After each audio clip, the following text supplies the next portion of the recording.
असताना काही परुषी व शास्त्रीय लोक येऊन येशू ख्रिस्ताला कुठं चूक भेटते का म्हणून ओळखत होते येशू ख्रिस्तासाठी. कारण येशू ख्रिस्त काय म्हणायचं, मी याकोब, अब्राम, इसाक याच्या आधी आहे मी म्हणत होता. त्यांना राग यायचा. अजून काय म्हणायचा, मी परमेश्वराचा पुत्र आहे. आम्ही काय देवा आम्ही आम्ही आम्ही आम्ही कोण आहे असे त्यांची माइंड थिंक होते त्यावेळेस. परमेश्वराचे पुत्र आहे मी. अजून काय, माझ्याद्वारे तुमचा पाप धुवून जाईल असे प्रत्येक अनेक विषय येशू ख्रिस्त बोध करत असताना शास्त्री व परुषी लोक येशू ख्रिस्ताला कुठं टार्गेट करून त्यांना कुठं टार्गेट करून त्यांनी भेटतील आम्हाला चुकात, पण ते टार्गेट करत होते त्यावेळेस. भरपूर ठिकाणी टार्गेट केले येशू ख्रिस्ताला. पण एक दिवस असा झाला की शास्त्री परुषी लोक येऊन ज्यावेळेस जैतुनाच्या डोंगरावर प्रवचन करत असताना येशू ख्रिस्त प्रवचन करत असताना शास्त्री परुषी लोक एक स्त्रीला आणली मध्ये उभा स्त्रीला आणली. ती स्त्री कोण आहे तुम्ही सांगा. भरपूर सेवक लोक सांगितलेलं आहे, तुम्ही ऐकलं सुद्धा असेल. ती स्त्री कोण आहे? ती स्त्री काहीतरी रॉंग थिंग्स केलेल्या असतील, पण ती स्त्रीचा न्याय करण्यासाठी येशू ख्रिस्ता समोर येतात. ती स्त्री कोण आहे? व्यभिचारी स्त्री आहे. तर त्या व्यभिचार स्त्रीला मध्ये आणतात. मग ते व्यभिचारी स्त्रीला मध्ये आणल्यावर ते व्यभिचारी स्त्रीला आम्ही काय शिक्षा द्यावा असे येशू ख्रिस्ताला विचारतात. मोशेच्या धर्मशास्त्र नियमानुसार आम्ही या स्त्री व्यभिचार केल्यामुळे मोशे धर्मशास्त्र नियमानुसार या स्त्रीला मारून टाकावा असे लिहिलेलं आहे. तर आम्ही या स्त्रीला काय करावं, तुमचा निर्णय काय आहे? येशू ख्रिस्ताला त्यावेळेस विचारते सगळेजण. काय विचारतात? इथं काय तर चुकीचं बोललं त्याला टार्गेट करू आपण येशू ख्रिस्ताला जेलमध्ये टाकण्यासाठी विचारतात. पण त्यावेळेस येशू ख्रिस्त तुम्ही मारून टाका तिला म्हणून सांगतो का? दगडाने मारा म्हणून सांगतो का? का सांगत? आणि आपल्याला बघायचं आहे फार, म्हणजे आता मोशे कुठे म्हटलेलं आहे असं मारून टाका. आपण हे पण बघण्याची गरज आहे ना. लेखन कुठे लिहिलेलं आहे ते बघायची गरज आहे ना. तर आपण पाहूया ते कुठे लिहिलेलं आहे. अनुवाद 22वा अध्याय 22 वचन.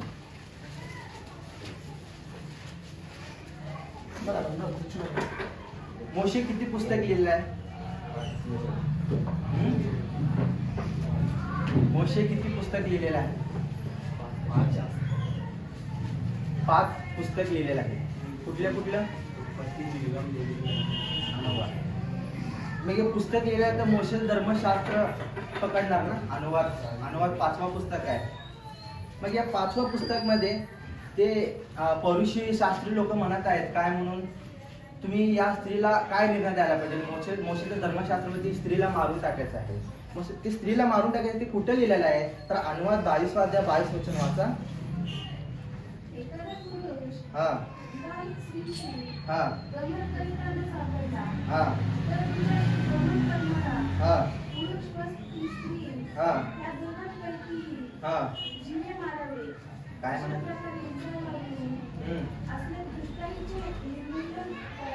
काय म्हणत आहे? जीवे मारावे. मोशे सांगितले शास्त्र लिहिलेलं आहे. त्यावेळेस परुषी लोक हेच यूज केले वर्ड. मोशे धर्मशास्त्र तर सांगितलेले या स्त्रीला मारून टाकायचे, म्हणजे जो कोण व्यभिचार करते त्यांना मारून टाकायला पाहिजे, पुरुष असो स्त्री असो. तर तुमचा निर्णय काय आहे? येशू ख्रिस्ताला त्यावेळेस विचारतो. मग येशू ख्रिस्त डायरेक्ट तिथं मारा म्हणून सांगितलंय का? काही वेळ शांत थांबला. कारण का? तेच अनुवाद पुस्तक मध्ये काय लिहिलेलं आहे माहिती का? काळात तेच अनुवाद पुस्तक 17 अध्याय 6-7 वचन होता. 6-7 हा हा हा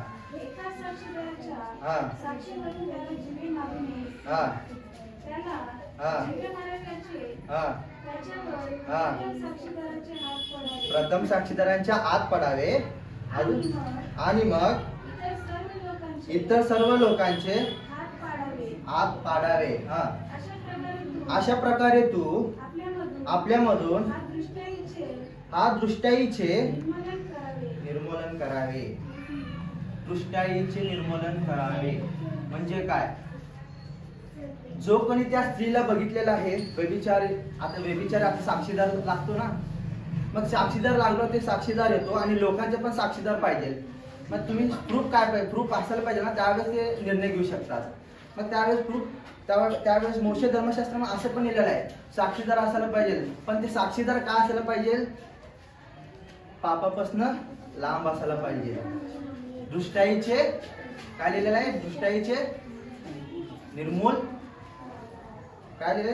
निर्मूल करावे. निर्मूलन करावे.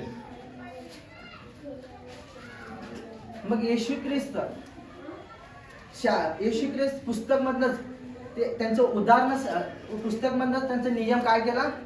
क्लिअर केला. तिथं तुम्ही जो कोणी पाप केला असेल तर तिला मारू नये. जो कोणी पाप नाही केले त्यांनी मारायला पाहिजे तुम्ही त्या स्त्रीला. मी हे का सांगत आहे म्हणजे काही समाजामध्ये लोक असे आहेत स्वतःचे पाप ठेवून घेतात, इतरांचे पाप दाखवतात. कारण का? स्वतःचा पाप का ठेवून घेतात, इतरांचा पाप काय दाखवतो? बायबल काय सांगितलं माहिती का? तुम्ही स्वतःचा पाप कबूल करा, इतरांचा पाप तुम्ही दाखवू नका. मग आपण कसं आहे, आपण कुठल्या रीतीने चालत आहोत हे फार आपण पहिला आपली लाईफ रूल्स कसं आहे आपण पहिला फॉलो करायला पाहिजे. मगच आपण बायबल तरी पण आपल्याला अधिकार दिलेला नाही इतरांचा पाप तुम्ही दाखवा म्हणून. तू किती पण परिशुद्ध असू दे, शुद्ध असू दे, तू काही इतरांचा पाप दाखवू शकतच नाही. मग आजकालचे पोरं म्हणा, माणसं म्हणा, सगळे म्हणा, आजकालचे काय समजतात माहिती का? मला ज्ञान दिले आहे, मला सगळं माहिती आहे बायबल मधलं, तू चुकत आहे, तू हे सांगितलेलं चुकत आहे, तू असं वागू नये, तू वचन सांगतो, तू असं का वागतो? मला म्हणणारे भरपूर जण आहेत, तू वचन सांगतो रे, तू असं वागू नये, तुझा फोटो काढ तिथं टाकलेला आहे. अरे तुम्हाला काय करायचं? आता मी टाका म्हणून सांगितलं का त्यांना फोटो टाका म्हणून? नाही ना. तुम्ही काय इन्व्हॉल्व होत आहात? तुम्ही कसं आहे तुम्ही पहिला तुम्ही पहा. बायबल काय सांगते? तुम्ही काय ते तुम्ही पहा पहिला. दुसऱ्यांच्या ताकद काय ते बघू नका, आपल्या ताकद काय ते पहिला पहा. बायबल क्लिअर सांगतो. बायबल क्लिअर सांगतो. तर पुढं वचन पाहूया आपण. तेच लूक सुवर्तमान 18 अध्याय 10 ते 13 वचन वाचूया आपण.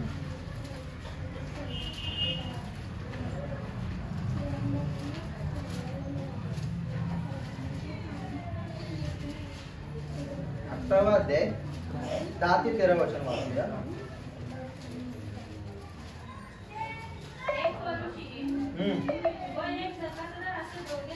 प्रार्थना करायला स्वर मंदिरात पौरुषाने उभे राहून स्वतःच्या अशी प्रार्थना केली, हे देवा, इतर माणसे लुबाडणारे, अधर्मी, व्यभिचारी आहेत, त्यांच्या सारखा किंवा त्या जगतदारासारखा मी नाही.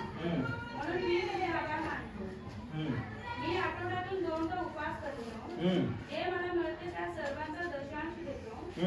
जगतदार तर दूर उभा राहून स्वर्गाकडे दृष्टी लावण्यास देखील न बसता आपला मूळ बडवीत म्हणाला, हे देवा, माझ्या पाप्यावर दया कर.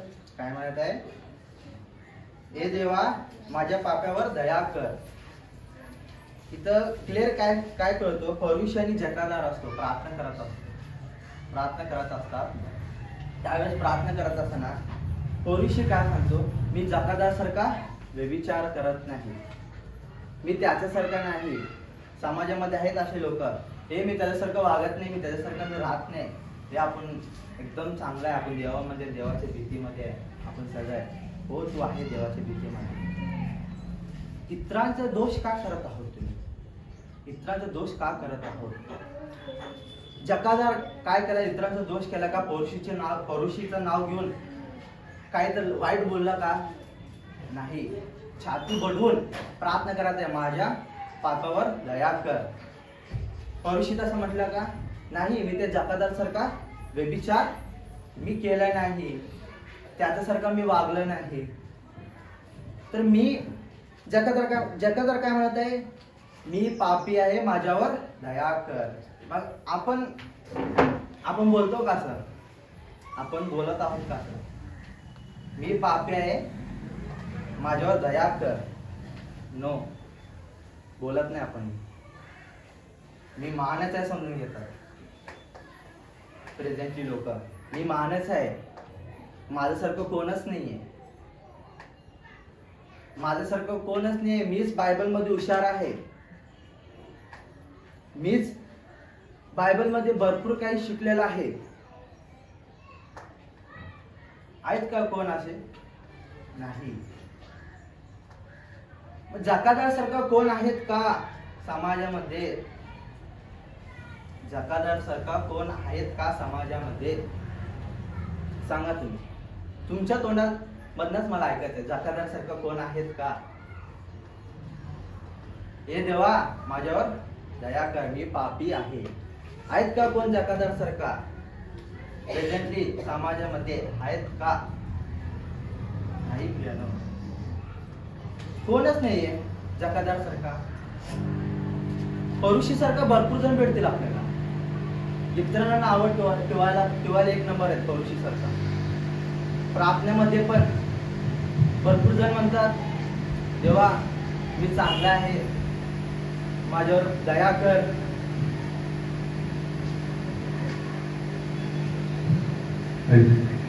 माझ्यावर दया कर. मी इतरांसारखं पापावाने वागत नाही, मी इतरांसारखं पाप करत नाही, असं म्हणणारे भरपूर जण आहेत प्रार्थनेमध्ये. आहेत का नाही सांगा मला? मी इतरांसारखं नाही, माझ्यावर पाप नाहीये, मी पापच करत नाहीये असे म्हणणारे आहेत का नाही भरपूर जण प्रार्थनेमध्ये? आहेत. पण जकादारसारखं प्रार्थना कोण करत आहेत का? नाही. परुषी सारखं आपण प्रार्थना करत आहोत. म्हणजे काय करत तिथं कळत आहे क्लॅरिटी. आपण दुसऱ्यांवर दोष करू नये. आपण काय आहे, आपल्या लाईफ मध्ये किती चूक घडत आहे, आपण ते पहिला सुधारायला पाहिजे. तर बायबल क्लिअर सांगतो. काढूया आपण मत्ती सुवर्तमान 7वा अध्याय 1 वचन.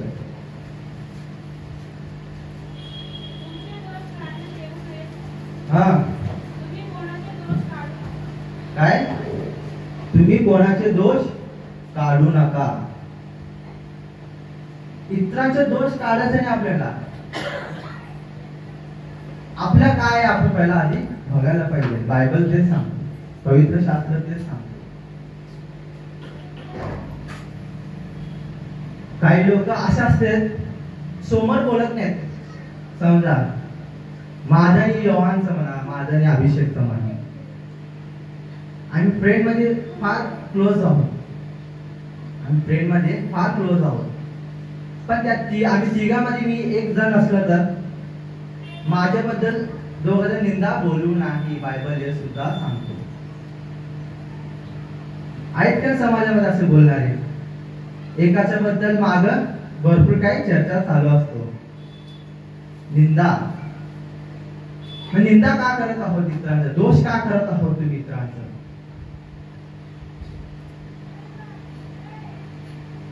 समाजामध्ये भरपूर काही सांगतात. बेसिक थिंग्स आपल्याला माहित असलं पाहिजे. मेन काय? आपण मित्रांवर निंदा करू नये.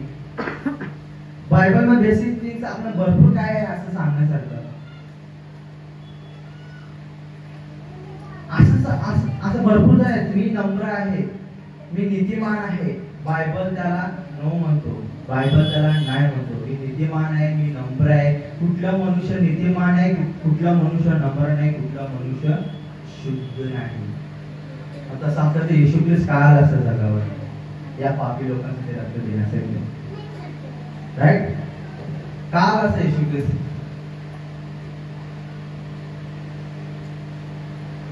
त्यावेळेस नोहाच्या काळात नोहा नीतिमान होता देवाच्या दृष्टीने. म्हणजे आजच्या काळात कोण आहे नीतिमान? कोणच नाहीये. म्हणजे येशू ख्रिस्त आला नाही या जगावर. बायबल क्लिअर सांगतो, जो कोणी मी नीतिमान आहे असं समजून घेतो तो त्याला लाभाड म्हणून घेतो.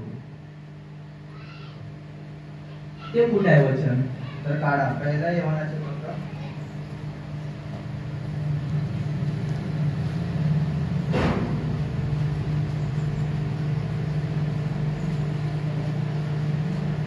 पहिला द्या दावत.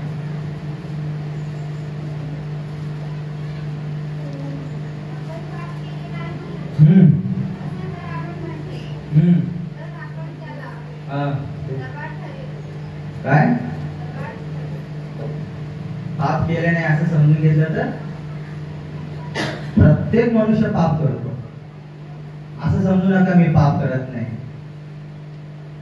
प्रत्येक मनुष्य पाप करतो. प्रत्येक मनुष्य असं समजून घेणार काय लाभाड आहे. आता आपण समजून घ्यायला पाहिजे. आता या वचनाद्वारे मी जे सांगत आहे काय, तर आपण इतरांविषयी दोष करायचा नाही. आपण काय आहे आधी आपण बघायचं आपल्याला. इतरांविषयी आपल्याला बोलायचं नाही. इतर विषय आपल्याला इतरांचं काय करायचं आपल्याला आपल्या ताटातलं बघायचं. आपण पहिला आपण कसे आहोत, नंतर दुसऱ्याच्या ताटात बघायचं. पहिला आपल्या ताटात बघायचं आपण काय आहोत. कुठे गेलं तिथं चर्चा असतो. कुठे गेलं तिथं चर्चा असतो. का चर्चा का असतो? एक दिवस तर शांत बसत. एक दिवस तर इतरांविषयी दोष, इतरांविषयी दोष, इतरांविषयी दोष. हे तू असं चुकात आहे, तू बोलू नको. हे तू देवामध्ये आहे, तू घेऊ नको. तू देवामध्ये आहे, तू जा येत नाही. असं म्हणणार आहेत भरपूर जण आहेत. मी डोळ्याने बघितलं बोलणार आहे.